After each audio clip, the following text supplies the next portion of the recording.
Shri Thomas K Thomas. Sir, കേരളത്തിൻ്റെ നെല്ലറയാണ് Kuttanad.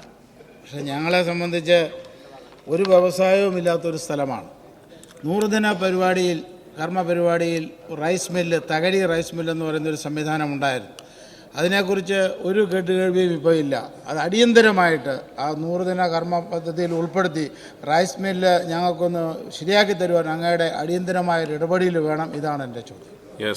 Sir, അപ്പുറ കുട്ടനാടിൻ്റെ മേഖലയിൽ ഇപ്പോൾ നമ്മൾ ചെങ്ങന്നൂർ റൈസ് മില്ലിൻ്റെ പൂർത്തീകരണത്തിലുള്ള നടപടിയിലാണ് വെക്കുന്നത്. സഹകരണ വകുപ്പ് തന്നെ കോട്ടയത്ത് നല്ല രീതിയിൽ ഒരു മില്ലിൻ്റെ ഉദ്ഘാടനത്തിലേക്ക് എത്തുകയാണ്. അദ്ദേഹം പറഞ്ഞത് കുട്ടനാടാണല്ലോ നമ്മുടെ നെല്ലറകൾ ഒന്ന്.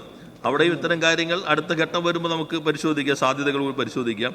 പിന്നെ എല്ലാ മണ്ഡലങ്ങളിലും നമുക്ക് വ്യവസായ സാധ്യതകൾക്ക് വേണ്ടി പുതിയ ചട്ടങ്ങളും അതോടെ മാർഗനിർദ്ദേശങ്ങളും വന്നിട്ടുണ്ട്.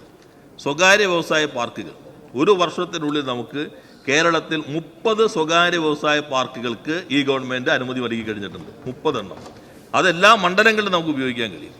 ഇപ്പോൾ പുതുതായി നമ്മൾ പ്രഖ്യാപിച്ചിട്ടുണ്ട് ക്യാമ്പസ് ഇൻഡസ്ട്രിയൽ പാർക്ക്, കോളേജുകളോട് ചേർന്ന് വ്യവസായ പാർക്ക്, 80 ഉന്നത വിദ്യാഭ്യാസ കേന്ദ്രങ്ങൾ ഇതിനാവശ്യമായിട്ടുള്ള എക്സ്പ്രഷൻ ഓഫ് ഇൻട്രസ്റ്റ് നൽകിയിട്ടുണ്ട്.